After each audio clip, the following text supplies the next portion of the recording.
So, thanks for having me and my family in Munich. I want to talk to you about what is a brand new project. And here I need to talk about one of the limitations of this presentation and of this project for just generally one of its limitations. This is a new project. I've seen some extraordinarily polished presentations at this colloquium, some of them depending on years of work. This is not one of those presentations. This is brand new work. Much of it is unfinished or even undone. It is to be done. And so what I'm really trying to do here is to raise questions which I think are useful, and I'm hoping for excellent feedback from you all afterward in the question and answer session. And as a consequence, as a direct consequence, I have slashed probably 30 minutes of slides and ideas and discussion of sources, for example, context about the period 1870 to 1930, which is my temporal boundary for this project, in order to keep, I hope, strictly to the 25-minute time frame that I was given. So I think that's good news for you, that I won't be talking as much as I might have. So my major goal for this talk is really just to convince you that the question in my title, why did Americans stop eating locally, is worth asking. That's really my primary purpose today, is to convince you that it's worth asking the question and to think more deeply about that question. Should we care why previous generations of Americans stopped eating locally? And I think this is an important question because as an historian, I'm struck by the extraordinary interest, the worldwide interest, in eating locally, in local food, and in all of the various meanings of local that are, all the various meanings and goals that are packed into this word local. So, as an historian, of course, I'm interested in what did this mean, local, to people 100 years ago whom we argue, we assume, did eat locally. What is it that they wanted, that they sought, that they did, that they found in eating the way that many of us now imagine we wish to eat in the future? So, I'm going to try to do 4 things in this talk, in these brief minutes. The first is to tell a familiar story very briefly about local food and about its loss from the American diet. Again, my study is about the United States, and so I'll talk about the limits of that in a moment. So, tell a familiar story first. Second, give one case study about a profoundly local food and about its loss, its rise and its loss from the American diet. An extraordinary story, I think, maybe worth its own book. The third thing I'm going to try to do in this brief talk is to suggest some preliminary answers to my question, the question in my title. Just some very preliminary kinds of answers, more suggestive than definitive. And finally, I'm going to try to suggest some implications for non-historians, for the rest of us. And I think most of you are not historians and may be less interested in what people in the 1930s thought and more interested in tomorrow. So those are my 4 goals, my 4 intents. So this, I think, pretty much captures the story many of us assume about the loss of local food. This is a photograph, it's a stock photograph. If you Google Big Ag non-local, I think it was my combination of search terms, you get this image. And it's from one of these stock photo sites. And it sort of captures everything, I think, that we assume about our food systems today. Massive corporate agriculture, in which there's another version of this in Brazil, in which one row of harvesters is harvesting soybeans in the foreground, and another row is planting more soybeans in the background. Right? This kind of industrial agriculture, which is dominated by machines and not people, in which food is grown in monocultures across vast sweeps of landscape as far as the horizon can see, in which food is reduced to a commodity, and in which people are either invisible or have been reduced to tenders of machines. So much of that story, of course, can be applied to other forms of commodity production. It's a story we also tell about steel and about other kinds of production. So, this story also gives 2 very powerful answers to my question, why did Americans stop eating locally? If you look at this picture, you can come up with, I think, 2 excellent, or at least powerful, answers. The first is that the loss of local food, like the loss of other forms of production, was inevitable. That it was, in fact, simply the process of economic centralization and of global market forces which crushed local producers through the power of centralization and efficiencies of production. That people simply responded to cheaper food. It was cheaper to grow food using these tools in these kinds of manufactured spaces. And people are simply consumers, economic men, as the argument goes in our friends in economics, who respond to price, and that is all. That local people were fundamentally consumers based on price. And so food, like other forms of production, like the clothing I'm wearing in most cases, is simply one of those industrial products which has been outsourced and made industrial and international. This is a very powerful argument, and it's one that, in fact, some historians have made. If you read Bill Cronin's Nature's Metropolis, one of the most important works in American environmental history, and certainly the most important, or one of the most important, in urban environmental history, the history of cities, he makes this argument implicitly when he talks about the extraordinary power of Chicago's marketing men, that railroads and the large producers of the Great Plains, which might be where this photograph is taken, to centralize production, to make efficient the process of extracting value from the Great Plains and feeding the cities by means of the railroads. So that's the first, I think, excellent answer to my question. Excellent possible answer to my question. The second possible answer to my question has to do with ecological collapse. It has to do with the over-harvesting of landscapes. Their destruction, their over-harvest is the way we think of at least natural foods, and ultimately the unsustainability of forms of production. And so, in this kind of story, what we have is local foods being replaced simply by the exhaustion of local soils, by industrial agriculture consuming soil and other resources, using them up, wasting these animals in particular, and fishes, and replacing them with these kinds of mass production systems. And this is a story that's been told very well, and which I think has great resonance this year. I'm thinking about the 100th anniversary of the death of Martha, the last passenger pigeon. As I spoke, when I talked to the gender studies group this morning, I pointed out that the unnamed male passenger pigeon, who died a couple of years earlier, is largely forgotten, but we remember Martha. So the using up of these extraordinarily abundant resources, the bison, the salmon, the forests, the kind mining the land. And in this kind of a story of overproduction, overharvest, we especially see this applied to things like fisheries or to bird populations. So if local people were eating these foods, and these foods were destroyed by economic forces like these, that's an excellent explanation for their loss as foods.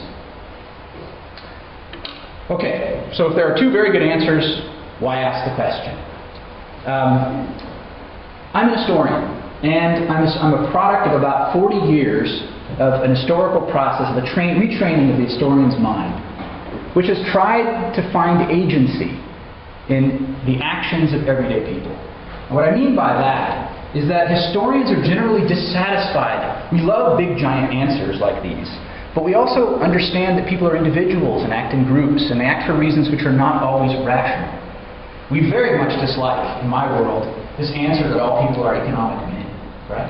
I like that it's not economic women also. That we simply behave according to stimuli like pleasure and pain and price. This makes us annoyed because we look at the diversity of human experience and we see that people rarely fall so simply into categories. So the first answer, that human beings, that Americans in particular, simply responded to cheaper food by changing their diet, seems deeply unsatisfying to me. And let me give you a kind of counterfactual, a future history, if you will.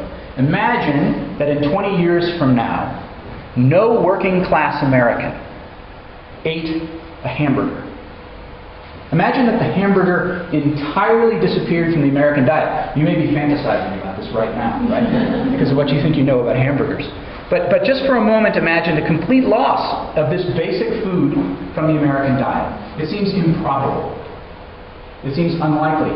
And it seems so in part because hamburgers are not just something people eat because it's cheap. They're also something people eat because they like them. Right? Hamburgers are more than just a fast food product. They're one of the things Americans eat. So this is the kind of transformation that this first big story assumes. It assumes that people simply gave up eating what they knew and trusted in order to buy something cheaper. That is, I think, implausible, and it does very little justice to people as real consumers, as people who make choices about what they eat. So that's one reason I have a problem with the first explanation. The second has to do with ecological collapse. And this I think is, and now it is important that I tell you about my time frame. I'm especially interested in the period 1870 to 1930. This is before the great subsidies of the post-war period. Most American farm subsidies, as we conceive of them, come into action they come into action during the 1930s, but they are made into giant big ag in the aftermath of World War II. I'm interested in the period before subsidies and before the great expansion of industrial farming and of collapse in the aftermath of World War II. In that period, I'm finding many local foods had already disappeared. Much of the extraordinary replacement, if you will, of local food had occurred before the age of subsidies. So, the first explanation, I think, makes little sense. In terms of ecological collapse, I'm going to turn to it to tell you now a story about one extraordinarily common American food, a local food, which I don't think disappeared because of collapse. It wasn't over-harvest that stopped people from eating the Big Mac of the 19th century, the oyster, the American oyster. It was changes in other aspects of American life, in particular cultural forces, I think. So I'm going to make that argument for you now.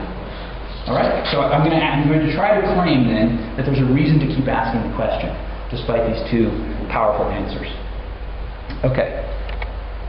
So this image, which is taken, perhaps you know it, it's taken from the New York Public Library's resources, which are extraordinary. And it's a long story I could tell you about method and about menus as sources, perhaps in the question and answer period. This image shows the Fulton Fish Market, the much lamented, now lost, transformed into a tourist site, Fulton Fish Market in New York City. This is 1870, October 29th of 1870. And what it shows is fairly well-dressed people in a fairly clean environment. I must say that's rather doubtful. It seems like it's been improved by the artist. But it shows people shopping and eating oysters in the Fulton Market. And it's my way of demonstrating to you, to introduce you to this extraordinarily common food of the 19th and early 20th century. It was the American oyster. American oysters, eastern oysters, were found and are still found from the northern reaches of Canada, almost the Arctic, down around the tip of Florida, through the entire southeastern United States coast, and around the Gulf of Mexico. So a species with subspecies within it, which was enormously successful at colonizing a range of habitats along the marine coast of the eastern United States. American oysters had long been, always been perhaps, a basic food for native peoples in North America, in eastern North America. And their shell mounds are one of the great records of the extraordinary dependency of some peoples upon this particular shellfish. It was a creature that harvested the natural productivity of the waters by filtering into its body anything that was found in the water and expelling essentially clean water. A species that is now the focus of much restoration efforts, actually, not so much for the oyster itself, but for the ecosystem services, you might say, it provides. So American oysters are an amazing story in American history. They are also a peculiar kind of local food. So American oysters surge into the American diet really thanks to the growth of the city. And once again, my top of my period is 1870 to 1930, which is the great age of the growth of American cities. Oysters are common in American urban spaces from the colonial period. They're being sold in markets, harvested locally and sold locally. But with the creation of the first long-distance transit networks, such as the Erie Canal in the early 19th century, and the first railroads, you find oysters inland as far as Buffalo, New York, and much beyond. I hope I have some of those images. I'll show them to you in a moment. They're also a global trade. And in many ways, oysters, I think, complicate, as I'll argue in a moment, our ideas about what local is and about what global is. One reason is that the American oyster takes trips around the world. This particular image, which is taken from a friend of mine at the Smithsonian Institute, who's done work on the global oyster trade from an ecologist perspective, Whitman Miller, demonstrates some of the places that oysters went over the course of the long 19th century, if you will, of their long period. And they went, of course, to Europe, as you can see in these images, where they were a basic food in places like London. But they also traveled to Honolulu, Hawaii, where they were planted. They were largely widespread colonized on the west coast of the United States, and that's one of the topics of my first book. But what you can see here, I think, is the ways that oysters traveled from the places they were found along the east coast and moved beyond. What this map doesn't show because of its scale is the way that oysters also traveled within the region of the southeastern United States into the great industrial cities of Boston, of New York, of Baltimore, and beyond. In those places, oysters took a trip which is very strange. Oystering was always a public harvest in public waters. That is, American fishermen going out and taking oysters from natural oyster reefs. That continued and continues today. But it was also from at least the 1810s, according to my research in Connecticut, at least from the 1810s, that's before the railroad, it was also a process which saw people taking oysters from native beds, placing them in privately owned, specially prepared tide flats in places like the East River within New York City's limits. Growing oysters, similar to the process, perhaps an analogy might be, the feedlot of modern contained animal feeding operations, harvesting those oysters which had been fattened on the nutrition from the cities themselves and sold to the peoples within the city. So oysters moved from their natural, if you will, beds in places like the Chesapeake Bay to special seed production facilities in places like Long Island Sound and beyond, and across the world. These flows that we see here on this map are largely not adult oysters being harvested as adults and being sold as adults. They are largely seed oysters that are being shipped around the world and grown to maturity in foreign waters. So let's think about this for just a moment when we think about local. Is an oyster which begins its life in Chesapeake Bay in a natural bed and is shipped to carefully prepared, even plowed, mud flats in front of a town in Connecticut, fenced mud flats, by a company like Booth Oysters, for example, then raised essentially to spawn baby oysters. It's essentially created as a kind of a mother animal. The spawned baby oysters are collected and shipped by barrel in trains 4,000 kilometers across the United States in cars like this one, placed in San Francisco Bay. Here's a stop along the way, Minnesota, eating oysters 2,000 kilometers from the Atlantic. Placed in beds like this one in San Francisco Bay, raised to maturity on the water of San Francisco Bay, and sold to people in San Francisco. Where is that oyster local to? Is it local to the Chesapeake Bay? Is it local to Connecticut? Or is it local to San Francisco Bay, where it spent most of its life? This is the kind of problem that looking at this industry, and I think others, begins to raise for us when we think about the word local. How long do you have to be somewhere to be local? Is a question we ask in places like Maine. Right? If your mother was born in Maine, you're still not local. But we don't often so often ask it about these foods. When we assume that 19th century Americans ate locally, yes, the people of San Francisco ate locally. But their oysters, their Big Mac, was coming from the Chesapeake 2 or 3 generations previous. And by 1900, the oysters in the seed growers' beds in Connecticut and Long Island Sound are so mixed up, are so miscellaneous, have spent so many generations of mixture that it's very difficult to tell which oysters were originally native to Connecticut, which has its own beds, and which oysters had come from the Chesapeake 2 generations, 5 generations, 50 generations previous. So I attempted to map this extraordinarily complicated story when I was at the Spatial History Project at at Stanford University a few years ago.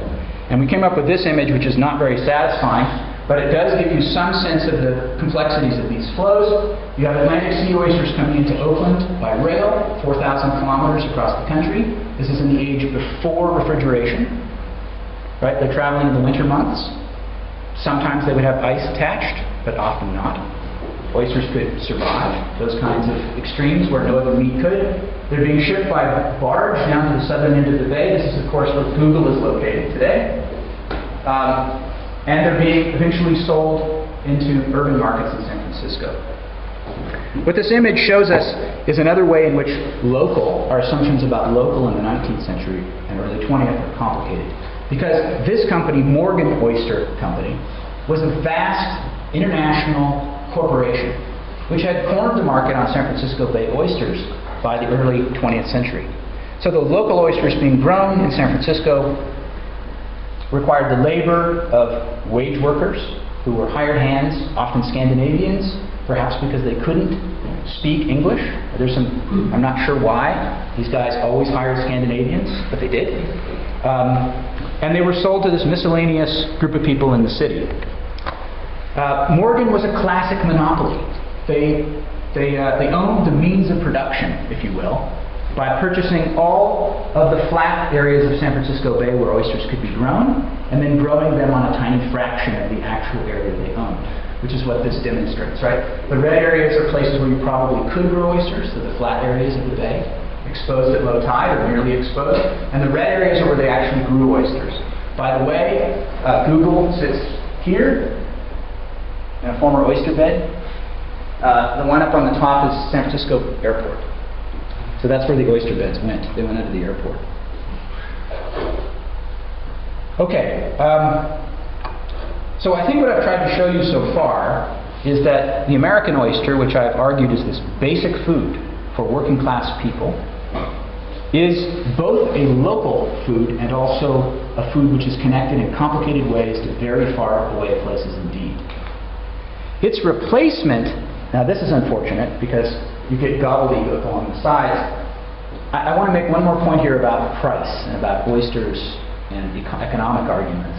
What this image is supposed to show you, apparently it got translated by PowerPoint, is work done by the History of the Marine Animal Populations Project, a wonderful project. I believe Paul Holm was here. Yes. And a few years ago, showing the inflation-adjusted price of oysters based on menus in two major American cities. On the far left is 1850, trust me.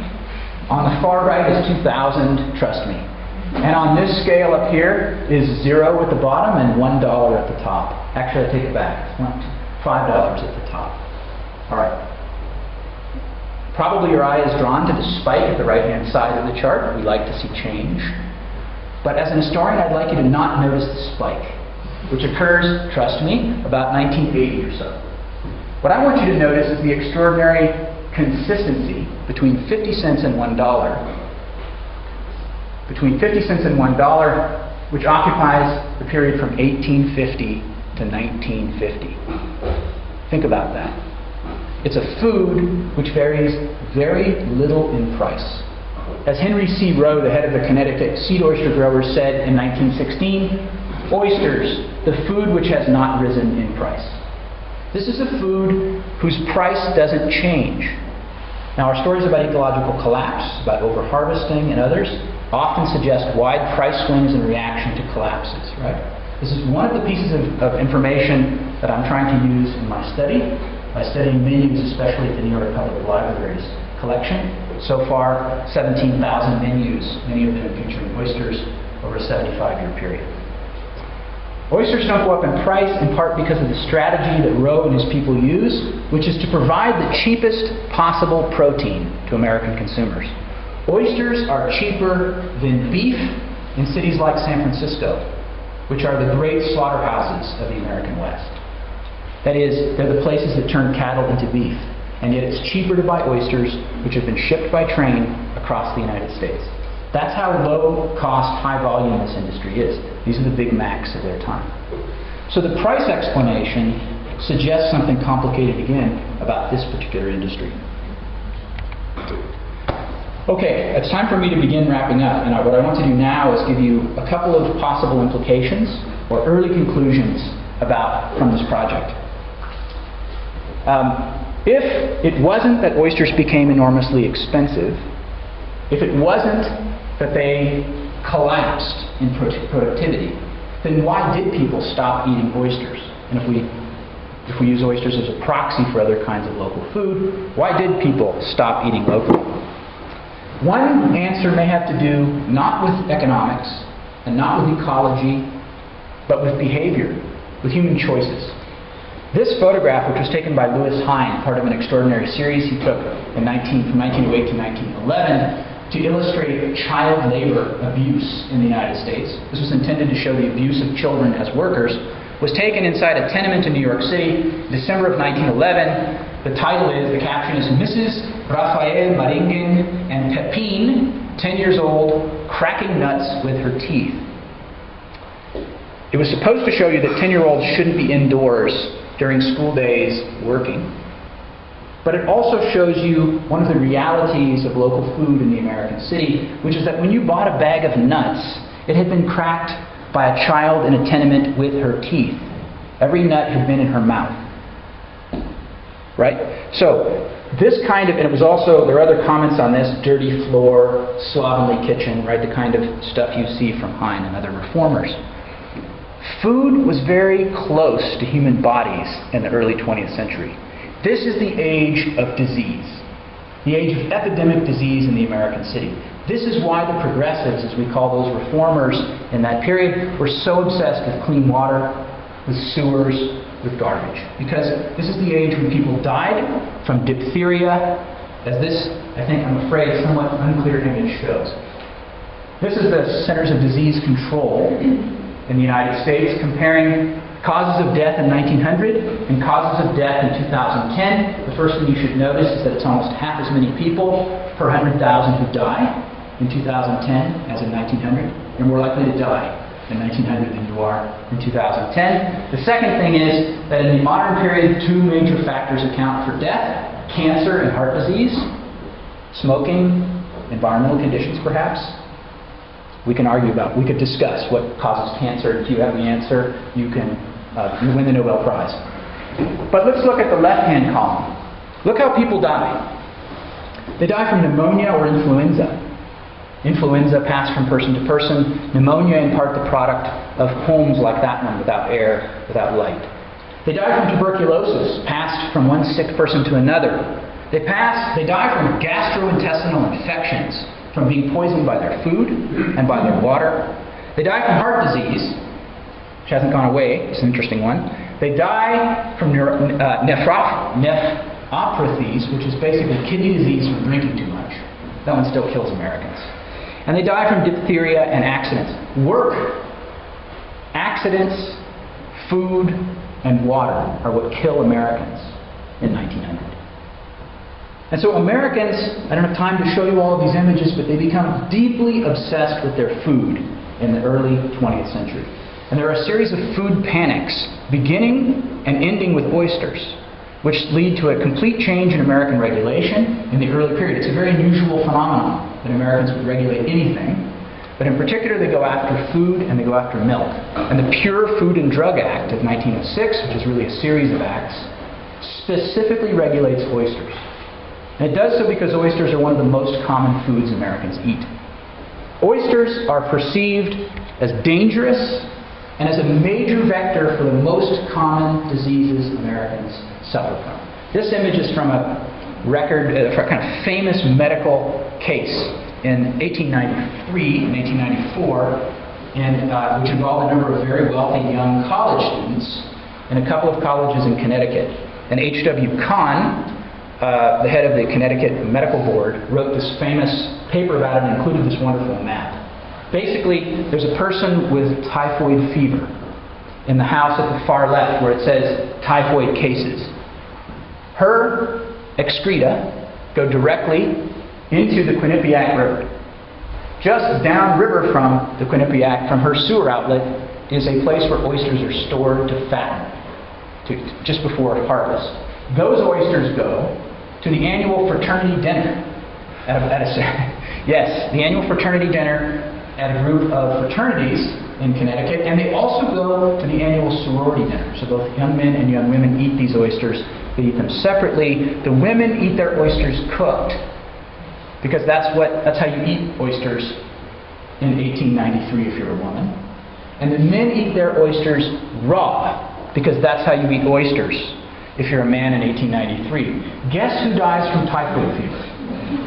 Right. The men die from typhoid fever in huge numbers, which I suppose is a disaster and a tragedy for those people. The women, not one of them gets sick. And so this is Pasteur's theory about germs in practice, right? But it's also a spur to legislation, and it's a huge source of angst amongst the people who purchase oysters, both rich and poor. Okay, so I want to end with some implications for our own time, for food activists today, and for thinking about local. And I really have only two simple points to make. This is an image which came through my mailbox last week. Raleigh is very much into the farmers market and to celebrating the local. And this image is here to remind me of a fairly simple implication, which is Americans in the 19th and early 20th century made many choices about their food. I believe this to be true, and I think the evidence is showing it. Actually, let me flip that. The evidence is showing it, and therefore I believe it to be true, as an historian. They made choices, some of which we regret today. For example, regulation of local foods, milk, butchering. These are regarded as major obstacles to preparation of local food in place. For example, Michael Pollan in Omnivore's Dilemma describes the problem of butchering your own meat when you have to abide by the extraordinary regulations put in place to prevent people from dying of disease from meat, right? Those regulations were put there for a reason. Not our reasons, their reasons. These people 100 years ago acted in ways that made sense in their own context. It's a very simple point, but it's one to remember. That is, the problems we have today around the food systems are often the solutions of 100 years ago. In some ways, I'm coming to think of our problems with food today as good problems. That is, too much food, too much regulation, too much productivity, too much technology, and too much of everything. That too much would have been a tremendous goal in 1900 for these people. So there's a simple implication. The second implication has to do with our assumptions about local food in our own time. Everywhere I've traveled, everybody I've talked to, from Mexico City to Vancouver, from Istanbul to Nairobi, from Torino to Kumbak last week, people are talking about local food. But I think when they use the word local, they mean very different things. I think there are a series of things we mean when we talk about local. Values we mean when we establish local as a priority. Why is local so important to us? In the U.S. today, I think one major reason is the implicit and sometimes explicit desire for authenticity, for a closer connection to the land and to the people who grow the food that we eat, returning sometimes to a better past in which people were more connected to that land. It's certainly true in this image here. Food is a way to make a better, more genuine, more sustainable life, to create community. And what I want to suggest to you is maybe paradoxical from a historian. I want to suggest that you don't need and probably can't use history to make that argument. History is not the best argument for local. Not in Raleigh. Maybe not in the United States as a whole, and I can't speak for European context, I'm realizing. But at least in the United States, using the past as a club to beat the present with about food is probably not the best move. Instead, simply say, I want to make local because local does these things that I want. It's not that the past justifies local, it's that the future justifies local. Maybe this isn't the way you're thinking about local, but it's very strong in the places where I've run into local in Raleigh and beyond. Because without that, we get images like this one, which also passed my email this week. This is from a wonderful local restaurant in Raleigh. I love this restaurant. I've celebrated my anniversary in this restaurant. This is a celebration of heirloom tomatoes, right? Traditional tomatoes. 4 courses paired with wine. $75 per person.